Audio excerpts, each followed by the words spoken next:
Hello everyone, welcome to our YouTube channel. आज हमारा 15th session रहेगा जिसमें हम टीचिंग एंड लर्निंग प्रोसेस से रिलेटेड क्वेश्चंस को डिस्कस करने वाले हैं। स्टार्ट करते हैं क्वेश्चन नंबर फर्स्ट के साथ। इसका पीडीएफ टेलीग्राम चैनल पर शेयर कर दिया जाता है, वहां से जाकर आप पीडीएफ को डाउनलोड करके अपनी प्रैक्टिस कर सकते हैं। नंबर ऑफ क्वेश्चंस काफ़ी ज़्यादा रहने वाले हैं, 58 या 60 के अराउंड आज की क्लास में हमारे टोटल नंबर ऑफ क्वेश्चंस हैं। तो वीडियो थोड़ा सा लंबा रहेगा, लेकिन सारे के सारे क्वेश्चन ही इंपॉर्टेंट है। जिस तरह के क्वेश्चंस प्रीवियस ईयर एग्जाम्स में आए हुए हैं और कुछ क्वेश्चंस न्यू भी इसमें ऐड करे हुए हैं। तो स्टार्ट करते हैं क्वेश्चन नंबर फर्स्ट के साथ। क्वेश्चन नंबर फर्स्ट है, सीखना समृद्ध हो सकता है यदि learning can be enriched if वास्तविक दुनिया के उदाहरणों को कक्षा में लाया जाए जिसमें विद्यार्थी एक दूसरे से अंतःक्रिया करें और शिक्षक उस प्रक्रिया को सुगम बनाए। तो ये बात बिल्कुल ठीक है, सीखना समृद्ध होगा अगर हम बच्चों की जो रियल लाइफ एक्सपीरियंस है उन्हीं को क्लास में लेकर आ जाते हैं। सेकंड ऑप्शन है, कक्षा में अधिक से अधिक शिक्षण सामग्री का प्रयोग किया जाए। ज़्यादा से ज़्यादा टीचिंग लर्निंग एड्स का यूज करके कह सकते हैं सीखना समृद्ध हो सकता है, बट फर्स्ट के कंपैरिजन में ये इतना अच्छा नहीं है। शिक्षक विभिन्न प्रकार के व्याख्यान और स्पष्टीकरण का प्रयोग करें। व्याख्यान के उपयोग करने से तो काम चलेगा ही नहीं। कक्षा में आवधिक परीक्षाओं पर अपेक्षित ध्यान दिया जाए, यानी आप जो पेरियोडिक टेस्ट होते हैं हर वीकली हो रहे हैं या फिर मंथली हो रहे हैं उन पर ज़्यादा ध्यान दिया जाए तो उससे भी नहीं होगा। तो right answer option number first रहने वाला है। आगे चलेंगे क्वेश्चन नंबर सेकंड की तरफ। क्वेश्चन नंबर सेकंड है, निम्नलिखित में से कौन से अध्ययन को सीखने की प्रक्रिया की विशेषता नहीं मानना चाहिए? किस कथन को आप सीखने की प्रक्रिया की विशेषता नहीं मानोगे? Which of the following statement can not be considered as a feature of the process of learning? शैक्षिक संस्थान ही एकमात्र संस्थान है जहां पर अधिगम प्राप्त हो सकता है। ये बात गलत है कि हम ये नहीं कह सकते कि एजुकेशनल इंस्टीट्यूशंस में ही बच्चे को नॉलेज मिलेगा। सीखना एक व्यापक प्रक्रिया है, बिल्कुल ठीक। सीखना लक्ष्योन्मुखी होता है, ये भी सही है। अनधिगम सीखने की प्रक्रिया है, ये भी ठीक है। तो right answer option number first ही हो जाएगा क्योंकि क्वेश्चन में नोट पूछा गया था। आगे बढ़ते हैं क्वेश्चन नंबर थर्ड की तरफ। क्वेश्चन नंबर थर्ड है, निम्नलिखित में से किस कथन को सीखने के लक्षण के रूप में नहीं माना जा सकता? Which of the following statement can not be considered as a feature of learning? व्यवहार का अध्ययन सीखना है, न अधिगम भी सीखने का एक हिस्सा है। सीखना एक प्रक्रिया है जो व्यवहार में मध्यस्थता करती है। सीखना कुछ ऐसी चीज है जो कुछ अनुभवों के परिणाम स्वरूप घटित होता है। ये बात बिल्कुल ठीक है। Learning is something that occurs as a result of certain experiences, और हम कहते भी हैं कि अधिगम के द्वारा व्यवहार में हुआ अपेक्षाकृत स्थायी परिवर्तन ही अधिगम है। ठीक, तो ये तो सही है। सीखना एक प्रक्रिया है जो व्यवहार में मध्यस्थता करती है, ये भी ठीक है। अनअधिगम भी या फिर अनलर्निंग भी लर्निंग का ही पार्ट है, ये भी ठीक है। लेकिन व्यवहार का अध्ययन सीखना नहीं है। ठीक है, सीखना क्या है या फिर लर्निंग क्या है, अधिगम क्या है? व्यवहार में परिवर्तन लर्निंग है। अधिगम अनुभव के द्वारा व्यवहार में जो परिवर्तन होता है उसे हम लर्निंग कह सकते हैं। आगे बढ़ते हैं नेक्स्ट क्वेश्चन की तरफ। क्वेश्चन नंबर 4, एक मिनट। क्वेश्चन नंबर 4 है, निम्नलिखित में से कौन सा कथन सीखने के बारे में सही है? सीखने के किसी भी चरण पर सीखना संवेगात्मक कारकों से प्रभावित नहीं होता है, ये गलत है। आपकी लर्निंग आपके इमोशन से इफेक्ट होती है, यानी आपका कॉग्निशन आपके इमोशन से प्रभावित होगा। सीखना मूल रूप से मानसिक प्रक्रिया है। कह सकते हैं कि हाँ, सीखना आपकी मानसिक प्रक्रिया हो सकती है, लेकिन ये शारीरिक भी है, संवेगात्मक भी है, सामाजिक भी है, तो मूल रूप से मानसिक नहीं किया जा सकता। बच्चों के द्वारा की गई त्रुटियां ये संकेत करती हैं कि किसी भी तरह का सीखना नहीं हुआ, ये गलत है। बच्चे अगर गलतियां कर रहे हैं इसका मतलब ये है कि बच्चे सीखने की कोशिश कर रहे हैं। शिक्षार्थी जो पहले सीख चुके हैं उस, एक मिनट, फोर्थ ये था, सीखना उस वातावरण में प्रभावी होता है जो संवेगात्मक रूप से सकारात्मक हो और शिक्षार्थियों को संतुष्ट करने वाला हो। यह बात बिल्कुल सही है। Learning is effective in an environment that is emotionally positive and satisfying for the learners. तो ऑप्शन नंबर 4 करेक्ट आंसर हो जाएगा। क्वेश्चन नंबर 5 है, शिक्षार्थी जो पहले से सीख चुके हैं उसकी पुनरावृत्ति और प्रत्यस्मरण में शिक्षार्थियों की मदद करना महत्वपूर्ण है, क्योंकि हेल्पिंग लर्नर्स रिकैपिचुलेट और recall what they have already learned in important because. पूर्व पाठों को दोहराने का एक प्रभावी तरीका हो सकता है। शिक्षार्थियों की स्मृति को बढ़ावा देता है। किसी भी कक्षा अनुदेशन के लिए सुविधाजनक शुरुआत है। नई जानकारी को पूर्व जानकारी से जोड़ना सीखने को समृद्ध बनाता है, ये बात बिल्कुल सही है। Relating new information to previous knowledge enhance learning. तो राइट आंसर ऑप्शन नंबर 4 हो जाएगा। क्वेश्चन नंबर 6 है, एक शिक्षिका अपने शिक्षार्थियों को अनेक तरह की सामूहिक गतिविधियों में व्यस्त रखती है, जैसे समूह चर्चा, समूह परियोजनाएं, भूमिका निर्वाह आदि। यह सीखने के किस आयाम को उजागर करता है? भाषा निर्देशित व्यवहार को, लैंग्वेज गाइडेड लर्निंग को, प्रतियोगिता आधारित अधिगम को सामाजिक गतिविधि के रूप में अधिगम या मनोरंजन द्वारा अधिगम। देखिए यहाँ पर हो क्या रहा है, समूह चर्चा हो रही है, समूह परियोजनाएं हो रही है, भूमिका निर्वाह हो रहा है। जब भी समूह की बात आ जाती है तो आपको सामाजिक जैसा आंसर टिक करना होता है। तो learning as a social activity की यहाँ पर बात चल रही है, सामाजिक गतिविधि के रूप में अधिगम। क्वेश्चन नंबर 7 है, बच्चों और उनकी अधिगम के संदर्भ में निम्नलिखित कथनों में से कौन सा सही है। बच्चों के सीखने के लिए अभिप्रेरणा तथा सीखने के लिए उनकी सक्षमता केवल आनुवंशिकता के द्वारा पूर्व निर्धारित होती है। तो केवल आनुवंशिकता के द्वारा निर्धारित होती है, यह बात हम यहाँ पर नहीं कह सकते हैं। बच्चों की सामाजिक आर्थिक पृष्ठभूमि उनकी प्रेरणा एवं अधिगम सक्षमता को निर्धारित व सीमित करती है। सामाजिक आर्थिक पृष्ठभूमि इसको निर्धारित करेगी, यह भी हम नहीं कह सकते। बच्चों को अधिगम हेतु प्रेरित करने के लिए उन्हें पुरस्कृत एवं दंडित करना होता है। पुरस्कृत ठीक है, दंडित करना इतना अच्छा हम नहीं मानते। सभी बच्चे सीखने के लिए स्वाभाविक रूप से प्रेरित होते हैं तथा सीखने में सक्षम होते हैं, यह बात बिल्कुल ठीक है। जितने भी बच्चे वो सारे नेचुरली ही मोटिवेटेड होते हैं सीखने के लिए। तो राइट आंसर ऑप्शन नंबर 4 रहेगा। क्वेश्चन नंबर 8 है, अधिगम को कैसे सुगम बनाया जा सकता है। Learning can be facilitated bye. दंड के द्वारा तो नहीं बनाया जाएगा। बच्चों को बहुत अधिक व्यायाम तथा अभ्यास के लिए कहकर बच्चों पर लंबे समय तक अध्ययन के लिए दबाव डालकर भी नहीं किया जाएगा। बच्चे जिन्हें पहले से ही जानता है उनसे कुछ नए तत्वों को जोड़कर, ये बहुत बेहतर है, सेकंड से ज्यादा बेहतर है ये वाला। बच्चे जिन्हें पहले से ही जानता है उनसे कुछ नए तत्वों को जोड़कर, connecting new materials with something that child already knows. अगर हम इस तरह से चीजों को रिलेट करेंगे तो अधिगम को हम फैसिलिटेट कर सकते हैं कि बच्चा पहले से तो चीजों को जानता ही है, आप बस उसमें कुछ न्यू एलिमेंट्स और ऐड कर रहे हो। तो राइट आंसर ऑप्शन नंबर 4 हो जाएगा। क्वेश्चन नंबर 9 है, सीखना यानी लर्निंग सीखने वाले के संवेगों से प्रभावित नहीं होता, यह बात गलत है। संवेगों से क्षीण संबंध रखता, यह भी गलत है। सीखने वाले के संवेगों से स्वतंत्र है, यह भी गलत है। सीखने वाले के संवेगों से प्रभावित होता है, यह बात बिल्कुल ठीक है। तो राइट आंसर ऑप्शन नंबर 4 हो जाएगा। नेक्स्ट है क्वेश्चन नंबर 10, सीखने के बारे में निम्नलिखित कथनों में से कौन सा कथन सत्य है। Which one of the following statements about learning is correct. सीखना एक निष्क्रिय ग्रहणशील प्रक्रिया है, गलत स्टेटमेंट है। सीखना शिक्षार्थी के पूर्व ज्ञान पर आधारित नहीं है, यह बात भी गलत है। सीखना कौशलों के संचय के समान है, ये भी गलत है। सीखने को सामाजिक क्रिया सुविधा देती है, ये बात बिल्कुल ठीक है। जो सोशल एक्टिविटीज बच्चा कर रहा होता है वह लर्निंग को फैसिलिटेट करती है। तो करेक्ट आंसर ऑप्शन नंबर 4 हो जाएगा। क्वेश्चन नंबर 11 है, बच्चों को समूह कार्य देना एक प्रभावी शिक्षण रणनीति है क्योंकि इससे शिक्षक का काम कम हो जाता है, गलत बात। ये तो मतलब हम छोटी सोच को इंगित करता है।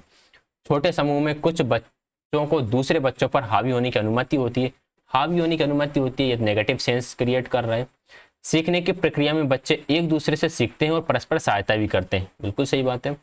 बच्चे अपना काम जल्दी करने में समर्थ होते हैं, ऐसा कुछ नहीं है, जल्दी भी कर सकते हैं, लेट भी कर सकते हैं, आराम से भी कर सकते हैं।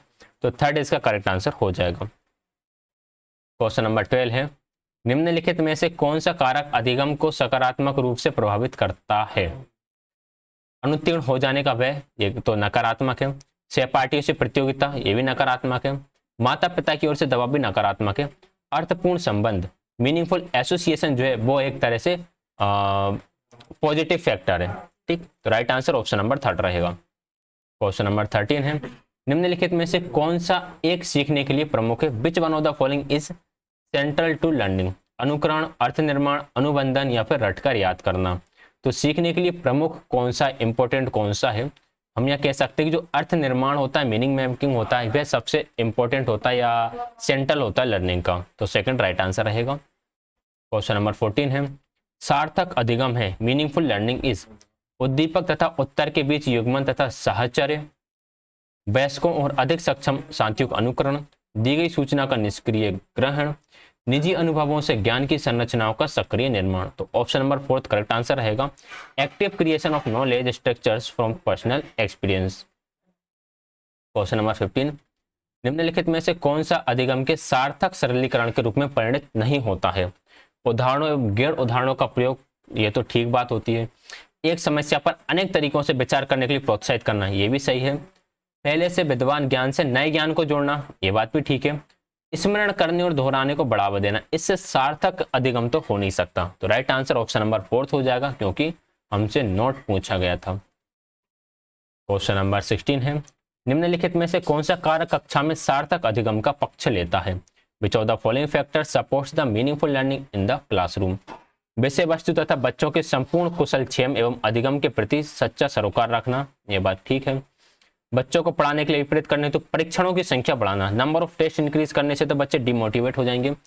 बच्चों को पढ़ाने के लिए विपरीत करने तो पुरस्कारों को बढ़ाना, फिर बच्चे सिर्फ पुरस्कारों के लिए पढ़ेंगे।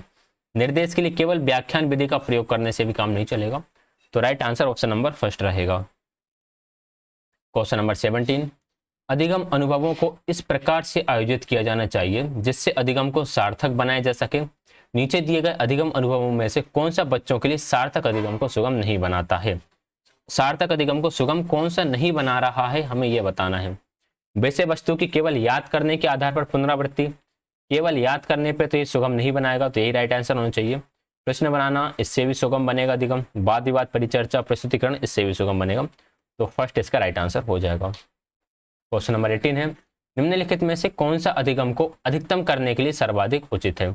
विच of the following will be most appropriate to maximize learning? शिक्षार्थियों में व्यक्तिगत भिन्नता को सहज बनाने के लिए समान शिक्षार्थियों के जोड़े बनाएं। समान शिक्षार्थी हमेशा विषमांगी समूहों को उचित माना जाता है। शिक्षिका को अपनी संज्ञानात्मक शैली के साथ साथ विद्यार्थियों की संज्ञानात्मक शैली की पहचान करनी चाहिए, यह बात ठीक है। समान सांस्कृतिक पृष्ठभूमि वाले शिक्षार्थियों को एक कक्षा में रखना चाहिए ताकि मतभेद से बचाया जा सके। अगेन हेट्रोजेनियस ग्रुप हमेशा ठीक रहते हैं। विभिन्न सांस्कृतिक पृष्ठभूमि वाले बच्चों को अगर आप साथ में रखोगे तो वह बेहतर रहेगा। अधिकतम परिणाम पाने के लिए शिक्षक केवल एक अधिगम शैली पर ध्यान केंद्रित करता है, ये भी गलत है। कभी भी ओनली वन लर्निंग स्टाइल को फॉलो नहीं करना है, हमें अलग अलग प्रकार के लर्निंग स्टाइल्स को फॉलो करना है। So right answer option number second रहेगा। क्वेश्चन नंबर 19 है, the most important factor in the effective teaching process is? प्रभावी शिक्षण प्रक्रिया में सबसे महत्वपूर्ण कारक है शिक्षक एवं विद्यार्थी द्वारा प्रदर्शित समय की पाबंदी, शिक्षक द्वारा विषय पर अधिकार, शिक्षक विद्यार्थी संवाद, या पाठ्यक्रमों का संपूर्ण समय पर पूर्ण होना। देखिए सबसे इंपॉर्टेंट होता है कि टीचर एंड स्टूडेंट के बीच में किस तरह का संवाद चल रहा है। Right answer option number third रहेगा। क्वेश्चन नंबर 20 है, एक प्रभावशाली अध्यापिका होने के लिए यह महत्वपूर्ण है। To be an effective teacher it is important to?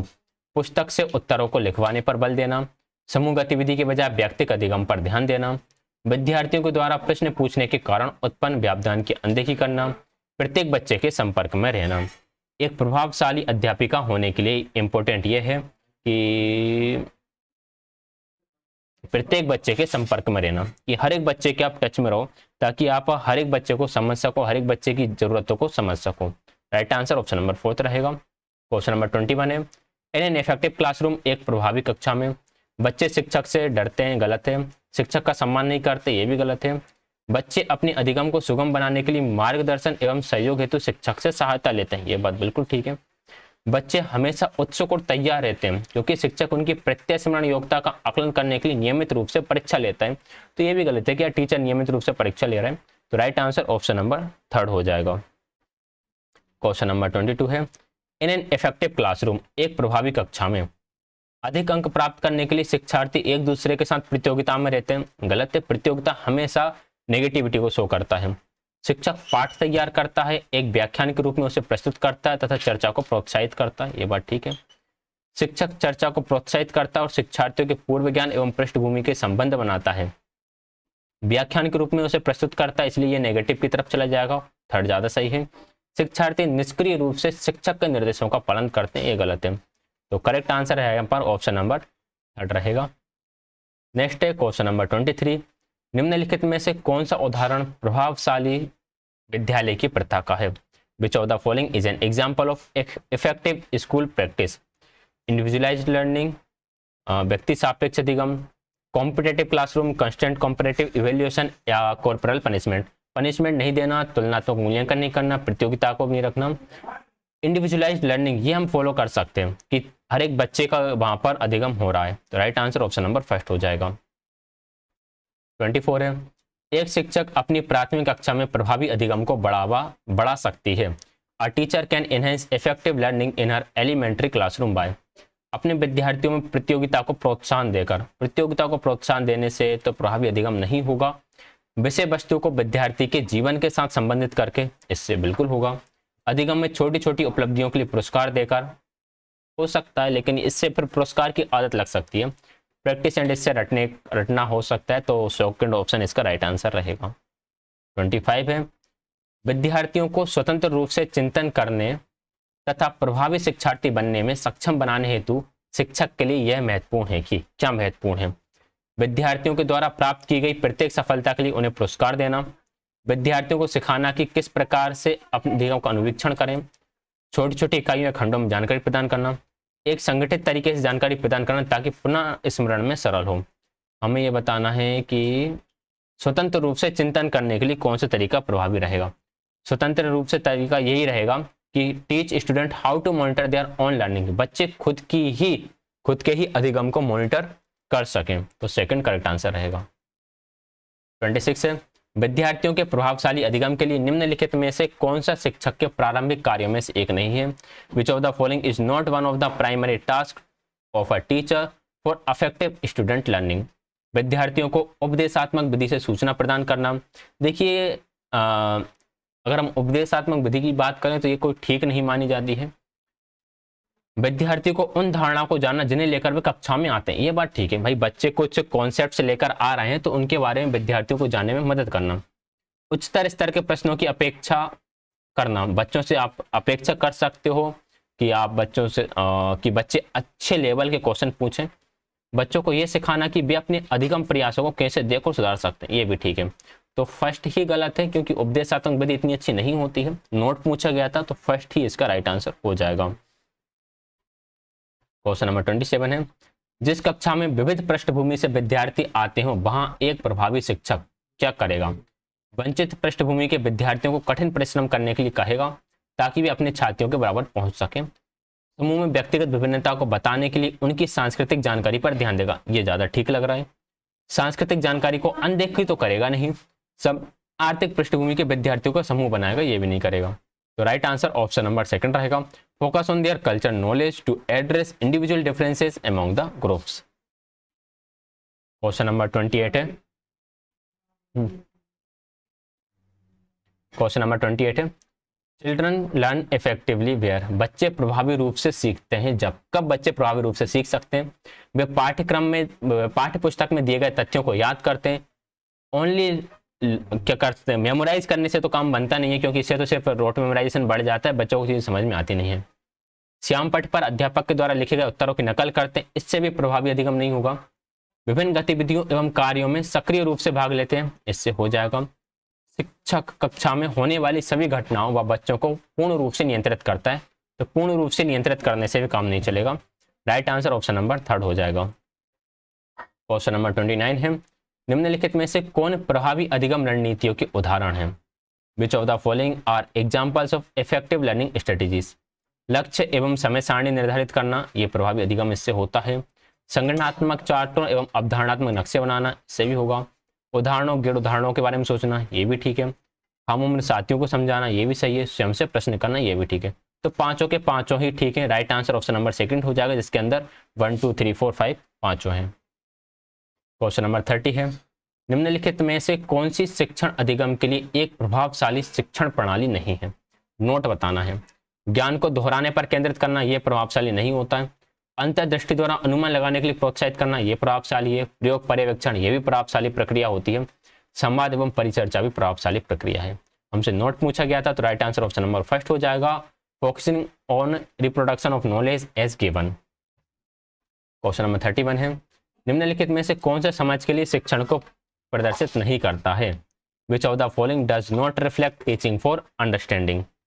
Option number first है, help student see similarities and differences and generate analogies, समानता और अंतर देखने और सादृश्यता स्थापित करने के लिए विद्यार्थियों की सहायता करना। तो इससे तो समाज के लिए शिक्षण प्रदर्शित होता है। एकाकी तथ्यों और प्रक्रियाओं को याद करने के योग्य बनाना, याद करने के योग्य बनाने के लिए अंडरस्टैंडिंग तो नहीं आएगी, तो आंसर ऑप्शन नंबर सेकंड ही सही होना चाहिए। थर्ड है, परिघटना या अवधारणा को अपने शब्दों में व्यक्त करना, इससे भी अंडरस्टैंडिंग बच्चों की बढ़ेगी। नियम कैसे काम करता है इसे स्पष्ट करने हेतु उदाहरण उपलब्ध कराने के लिए विद्यार्थियों को पढ़ाना, इससे भी अंडरस्टैंडिंग तो बढ़ेगी ही। तो ऑप्शन नंबर सेकंड ही करेक्ट आंसर हो जाएगा, क्योंकि जिससे मुझे नहीं लगता कि अंडरस्टैंडिंग बढ़ेगी, कि जब बच्चे चीज़ों को याद कर रहे होते हैं, एक ही प्रकार के तथ्यों को सोच रहे होते हैं, तो इससे अंडरस्टैंडिंग डिक्रीज होती है। क्वेश्चन नंबर 32 है, बच्चों के अधिगम को सुगम करने के लिए अध्यापकों को एक अच्छे कक्षाई परिवेश का सृजन करने की आवश्यकता होती है। इस प्रकार के अधिगम परिवेश का सृजन करने के लिए नीचे दिए कथनों में से कौन सा सही नहीं है, नोट बताना है इसमें भी। बच्चों के प्रयासों को स्वीकृति, ये तो सही है। अध्यापकों के अनुसार कार्य करना, ये इतना ठीक नहीं है। बच्चों को स्वीकार करना, ये भी ठीक है। अध्यापक का सकारात्मक रूप, ये भी ठीक है। तो ऑप्शन नंबर सेकंड गलत हो जाएगा कि आप अध्यापक के अनुसार कार्य कर रहे हो, जैसे टीचर बोलता जा रहा है वैसे ही आप काम करते जा रहे हो। हालांकि कुछ हद तक ठीक है, लेकिन हर जगह ये ठीक नहीं होता है। 33 है, जटिल परिस्थिति को संशोधित करने में शिक्षक बच्चों की सहायता कर सकता है। किस प्रकार सहायता कर सकते हैं? प्रतियोगिता को बढ़ावा देकर तो सहायता नहीं करेगा, कोई भी सहायता न देकर जिससे बच्चे अपनी आप भूमिका निर्वाह कर सकें, ये भी ठीक नहीं है। भाषण देकर काम नहीं चलेगा। कार्य को छोटे हिस्सों में बांटने के बाद निर्देश लिखकर, इससे काम चलेगा। राइट आंसर ऑप्शन नंबर 4 हो जाएगा। 33 है, निम्नलिखित में से कौन सा शिक्षक की भूमिका का सबसे अच्छा वर्णन करता है?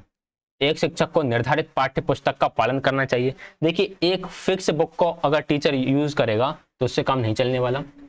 पाठ्यक्रम को समय पर पूरा करने के साथ साथ दोहराने के लिए पर्याप्त समय देना महत्वपूर्ण है। ठीक है, मतलब ठीक है, लेकिन बेहतर नहीं है। आराम के लिए जगह बनाना जहां बच्चे संवाद और पूछताछ के माध्यम से सीख सकें, यह बात ठीक है। Creating a relaxed space where children learn through dialogues and inquiry. कक्षा में शिक्षक के सबसे महत्वपूर्ण भूमिका अनुशासन को बनाए रखना है।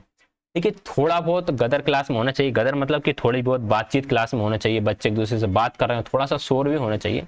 एकदम साइलेंट क्लास है तो वहां पर भी बच्चे निष्क्रिय हो जाएंगे। तो राइट आंसर ऑप्शन नंबर 3 रहेगा।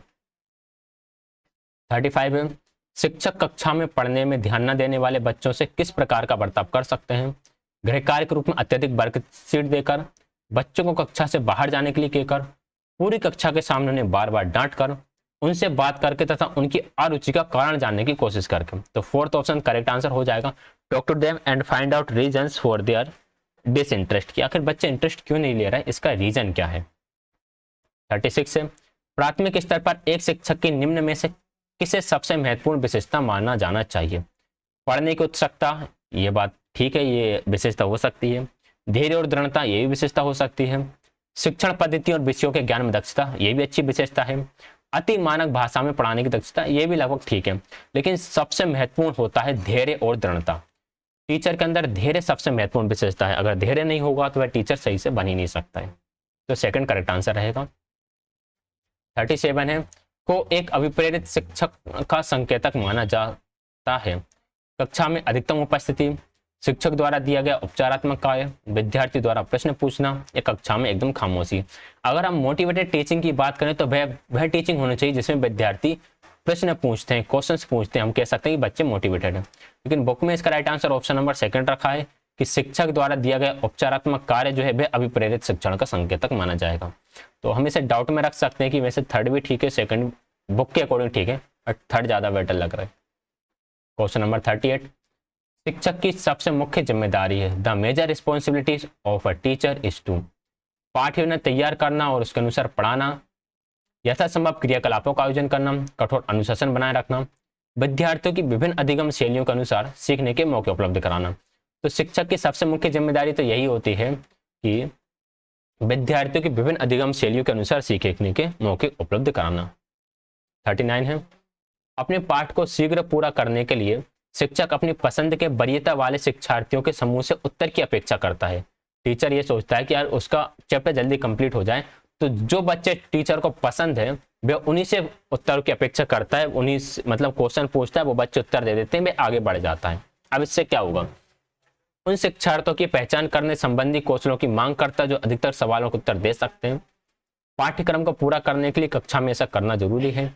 अन्य शिक्षार्थियों को समान अवसरों से वंचित रखता है, या फिर उन शिक्षार्थियों की सहायता करता है जो रुचि लेते हैं और शिक्षकों की पसंद बन जाते हैं।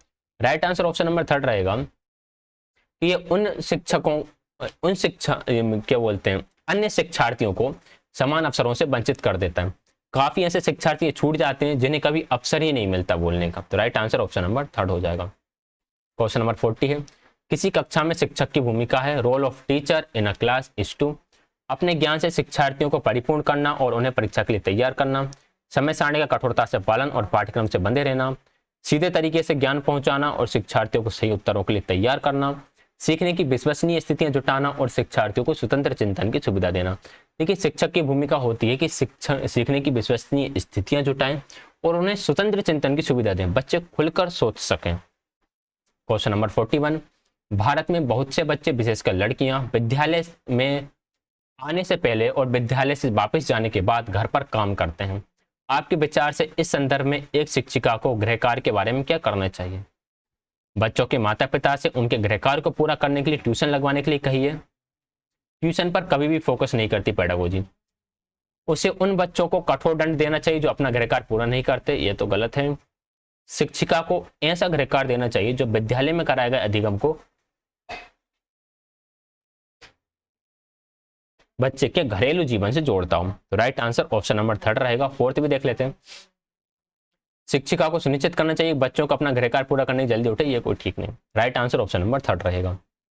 क्वेश्चन नंबर 42 है, विद्यार्थियों को स्पष्ट उदाहरण और गैर उदाहरण देने के क्या परिणाम है? अवधारणाओं की समझ में अभाव पैदा करता है, गलत बात है। अवधारणात्मक समझ के बजाय कार्यविधिक प्रक्रियात्मक ज्ञान पर केंद्रित है। अवधारणात्मक परिवर्तनों को प्रोत्साहित करने के लिए प्रभावशाली तरीका है। विद्यार्थियों के दिमाग में भ्रांतियां उत्पन्न कर सकता है। राइट आंसर रहेगा कि it is an effective way to encourage conceptual change. अवधारणात्मक परिवर्तनों को प्रोत्साहित करने के लिए एक प्रभावी तरीका हो सकता है, इसलिए टीचर को स्पष्ट उदाहरण और गैर उदाहरण भी देने चाहिए। 43 है, प्रायः विद्यार्थियों की त्रुटियां इस बात की ओर संकेत करती हैं कि वह कैसे सीखते हैं। तो राइट आंसर ऑप्शन नंबर 1 होगा।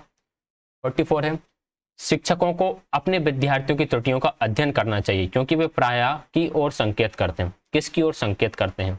ज्ञान की सीमा, आवश्यक उपचारात्मक युक्तियों, योग्यता के अनुसार संवैधानिक निर्देशन, विभिन्न प्रकार की पाठ्यचर्या की आवश्यकता। देखिए बच्चों की जो त्रुटियां हैं वह ये बताती हैं कि हमें उन्हें किस प्रकार की उपचारात्मक युक्तियां देना है, किस प्रकार की रेमेडियल स्ट्रेटेजीज की आवश्यकता, ताकि उन कमियों को भर सके, उन त्रुटियों को हटा सकें। 45 है, बच्चों द्वारा दी जाने वाली त्रुटियों के संबंध में निम्नलिखित में से कौन सा कथन सत्य है? स्वयं बच्चों द्वारा त्रुटियों को सुधारा जा सकता है, इसलिए शिक्षक को उन्हें तुरंत नहीं सुधारना चाहिए। यह बात ठीक है कि बच्चे बार बार प्रैक्टिस के द्वारा अपनी त्रुटियों को, गलतियों को सुधार सकते हैं, इसलिए टीचर तुरंत ना सुधारें। यदि एक शिक्षक कक्ष में सभी विद्यार्थियों की त्रुटियों को सुधारने योग्य नहीं है तो यह संकेत करता है कि शिक्षक की व्यवस्था असफल है। ठीक है, कह सकते हैं, बट इतना इफेक्टिव नहीं है। एक शिक्षक को प्रत्येक त्रुटि पर ध्यान देना चाहिए, अन्यथा पाठ्यक्रम पूरा नहीं होगा। ये कोई इतना ज़्यादा ठीक नहीं है। प्रत्येक त्रुटि को सुधारने के लिए बहुत अधिक समय लगेगा तथा एक शिक्षक को थकाने वाला होगा। राइट आंसर ऑप्शन नंबर 1 होगा। बाकी जो ऑप्शन है वो नैरो थिंकिंग की तरफ लेकर जाते हैं, जबकि ऑप्शन नंबर 1 आपको ब्रॉड थिंकिंग की तरफ लेकर जाते हैं। ठीक, तो आंसर सही हो लग सकते हैं आपको, लेकिन आपको आपका एक विस्तृत चिंतन का यूज करना है, जिसे हम कहते हैं ब्रॉड थिंकिंग का यूज करना है। 46 है, बच्चों द्वारा की जाने वाली त्रुटियों के संबंध में कौन सी स्थिति सही स्थिति कौन सी है? किसी भाषा के स्थानीय भाषी त्रुटि करते हैं जबकि अस्थानीय भाषी गलती या चूक करते हैं। ये तो कुछ समझ में ही नहीं आ रहा क्या लिखा हुआ है यहाँ पर। यदि संशोधन की आवश्यकता है तो प्रायः तुरंत किया जाना चाहिए, तुरंत नहीं किया जाना चाहिए, थोड़ी देर बाद किया जाना चाहिए, बाद में किया जाना चाहिए। पहले बच्चों को खुद उस त्रुटि को सही कर देना चाहिए।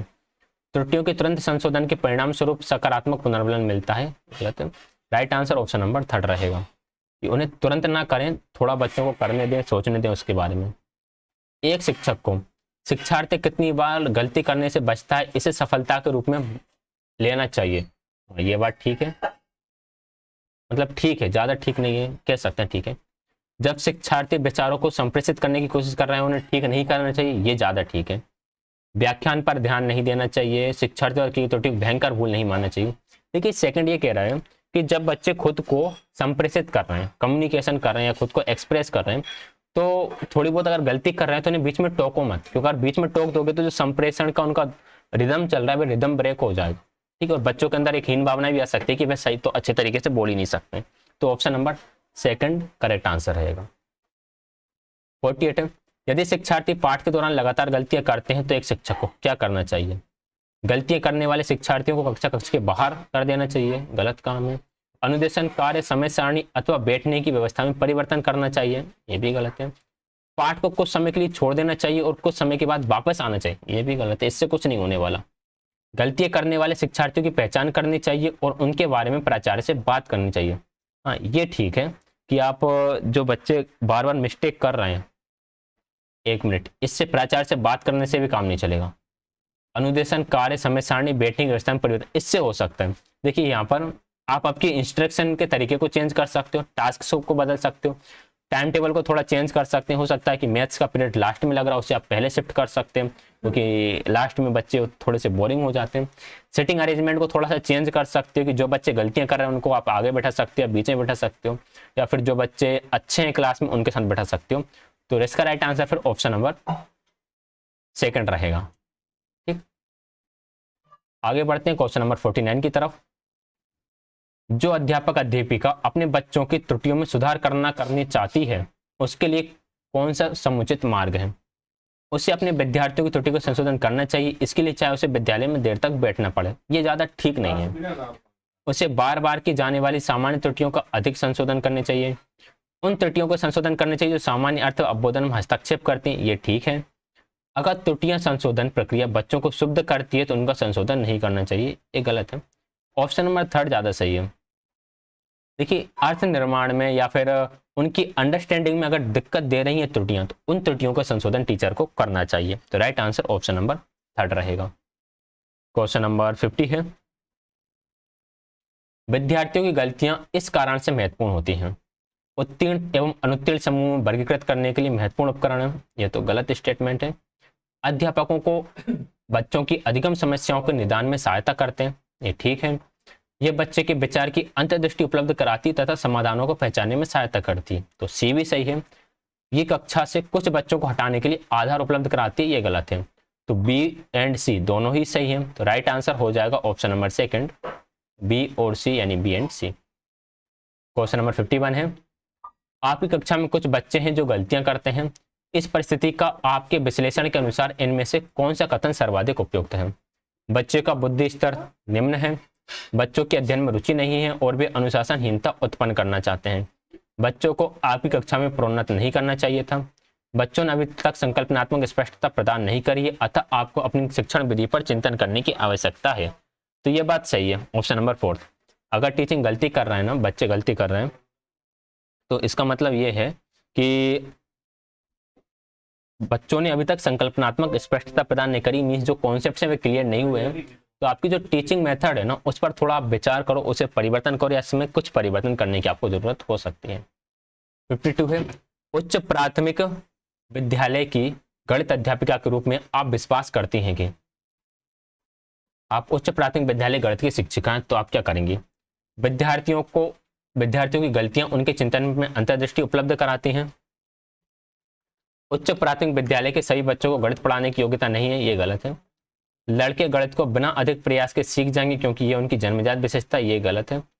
विद्यार्थियों को कार्यविधिक ज्ञान को जानने की आवश्यकता है, चाहे वे संकल्पनात्मक आधार नहीं समझते, ये भी गलत है। संकल्पना तो समझना जरूरी है। फर्स्ट राइट आंसर रहेगा, विद्यार्थियों की गलतियां उनके चिंतन में अंतर्दृष्टियां उपलब्ध कराती हैं। क्वेश्चन नंबर 53, बच्चों की त्रुटियों के बारे में निम्नलिखित में से कौन सा कथन सत्य है? असावधानी के कारण बच्चे त्रुटियां करते हैं, बच्चों की त्रुटियां उनके सीखने की प्रक्रिया का अंग है, ये सही बात है। बच्चे तब त्रुटियां करते हैं जब शिक्षक सौम्य हो, उन्हें त्रुटियां करने पर दंड नहीं देता हो, ये तो गलत बात है। ऐसे स्टेटमेंट सिर्फ ऑप्शंस बनाने के लिए यूज किए जाते हैं, आप इनको बिल्कुल ध्यान नहीं दिया करें। बच्चों की त्रुटियां शिक्षक के लिए महत्वहीन है, ये भी गलत है। नहीं तो आप ये सोचो कि यार सी क्यों नहीं हो सकता, डी क्यों नहीं हो सकता, ये सिर्फ ऑप्शंस 4 ऑप्शन बनाने के लिए बनाए गए, बल्कि इनका कुछ भी सेंस नहीं है। 54 है, निम्नलिखित में से कौन सा कथन बच्चों की त्रुटियों के संबंध में सबसे उपयुक्त है? Which of the following statement is most appropriate about children making errors? बच्चे गलतियां करते हैं क्योंकि उनमें विचार करने की क्षमता नहीं होती, ये गलत है। बच्चों के अंदर थिंकिंग एबिलिटी होती है।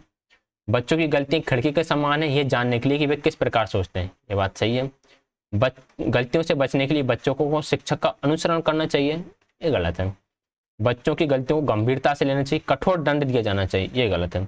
तो children's errors are window into how they think, तो राइट आंसर ऑप्शन नंबर 2 होगा। 55 है, शिक्षार्थियों द्वारा की गई गलतियां और त्रुटियां बच्चों को कमजोर अथवा उत्कृष्ट चिन्हित करने के अच्छे अवसर हैं। गलत है, बच्चों को कभी भी लेबल तो करना ही नहीं है। शिक्षक और शिक्षार्थियों की असफलता के सूचक हैं, ये भी हम नहीं कह सकते। चिंतन को समझने के अवसर के रूप में देखी जानी चाहिए, ये बात ठीक है। कठोरता से निपटाई जानी चाहिए, ये गलत है। तो राइट आंसर ऑप्शन नंबर 3 हो जाएगा, should be seen as opportunities to understand their thinking. 56, यह महत्वपूर्ण है कि बच्चों के कार्य की आलोचना के बजाय प्रशंसा की जाए, यह कथन सही है, क्योंकि कोई भी अभिभावक शिक्षक से यह शिकायत नहीं कर सकेगा कि उसने उनकी बच्ची को डांटा।